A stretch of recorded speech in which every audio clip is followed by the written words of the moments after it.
নমস্কাৰ বন্ধু বান্ধৱীসকল, আশা কৰোঁ সকলোৱে ঈশ্বৰৰ কৃপাত ভালে আছে আৰু ময়ো ভালে আছোঁ। আৰু লং ভিডিঅ' এটি লৈ কেনে আপোনালোকৰ মাজলৈ আজি আহি গৈছোঁ বহুত দিনৰ পিছত। আৰু এইটো ভিডিঅ' হৈছে যোৱাকালিৰে, দেওবাৰ বুলি মানুহজনৰ ছুটি আছিলে। যোৱাকালি মানে ভিডিঅ' দিব পৰা নাছিলোঁ, নেটৱৰ্ক নোহোৱা জেগালৈ গৈছিলোঁ। আপোনালোকক ফটো পোষ্ট কৰিছোঁ যোৱাকালি, নহয় নে? এই মাহীহঁতৰ ঘৰলৈ গৈছিলোঁ, মানে মোৰ শাহুমাৰ এজনী ভনী আৰু মাহীৰ সৰু ছোৱালীজনী এইবাৰ মেট্ৰিকত ফাৰ্ষ্ট ডিভিজন পাই ধুনীয়াকৈ পাছ কৰিছে। মানে আগতে খানা দিছিলে সকলোকে, কিন্তু আমাক মাতিছিলে, আমি আহিব পৰা নাছিলোঁ। দেওবাৰে মানুহজনৰ ছুটি থাকে বুলি। আৰু যোৱাকালি আমি গৈ আহিছোঁ। ধুনীয়াকৈ দিনটো কেনেকৈ পাৰ কৰিছোঁ চাওকচোন। ইমান ধুনীয়াকৈ ভাত ৰান্ধি খোৱালে, মাংস বনাই খোৱালে, চাওকচোন কেনেকৈ পাৰ কৰিছোঁ। মাছৰ জোল নেকি? বিলাহী দি নেকি? বিলাহী মাছৰ জোল।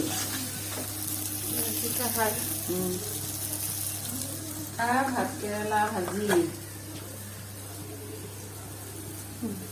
আৰু এয়া দাইল আৰু বেঙেনা ফ্ৰাই আছে, মাংসৰ জোল আছে। আৰু আজি কিহৰ কাৰণে খানা দিছে মাহী?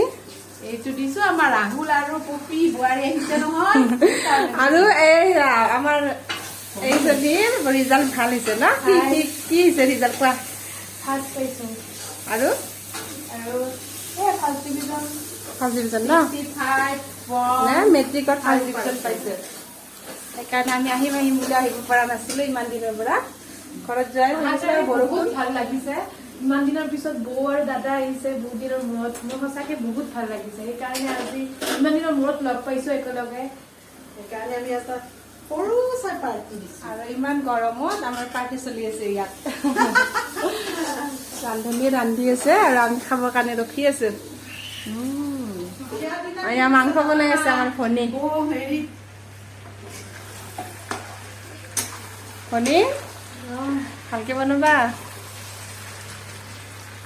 কি দিছা তাতে?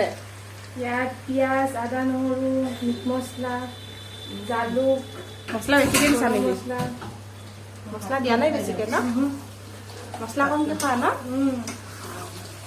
টেষ্টি টেষ্টি পুৰা ধুনীয়া বনাই দেই আমাৰ ভনী। আৰু আজি আমি ভনী হাতৰ খাম খানা। খাই থকা আৰু এইপিনে পুৰি চুৰ কৰি খাই আছে মাকে, মানে মাহীয়ে। আৰু এইপিনে মাহীয়ে ভাত বাঢ়িব ধৰিলে আমাক খুৱাই বুৱাই মানে সোনকালে পঠিয়াই দিব লাগিব, কিয়নো বতৰটো ৰ'দ বৰষুণ এনেকুৱা হৈ আছে। সন্ধিয়ালৈকে বেছি নাথাকোঁ, খাই বৈ অকণমান ৰেষ্ট কৰি যাব লাগিব। আৰু সৰু বাচ্ছা লৈ আহিছোঁ, যিহেতু ৰেইনকোট লৈ আহিছোঁ যদিও মানে হ'লেও মানে সৰু বাচ্ছা লৈ আহিলে লগত ভয় লাগে। সোনকালে ঘৰটো পালে মানে ৰক্ষা। আৰু ঘৰৰ সন্মুখতে বজাৰখন হৈ আছিলে, অকণমান বজাৰো কৰিলোঁ। চাওকচোন ইমান ধুনীয়া ফ্ৰেছ বস্তুবোৰ পাই ইয়াত। খুব বেছি ভাল লাগিলে বজাৰ কৰি। আৰু ভিডিঅ'টো কেনেকৈ পালে জনাব দেই। Bye bye.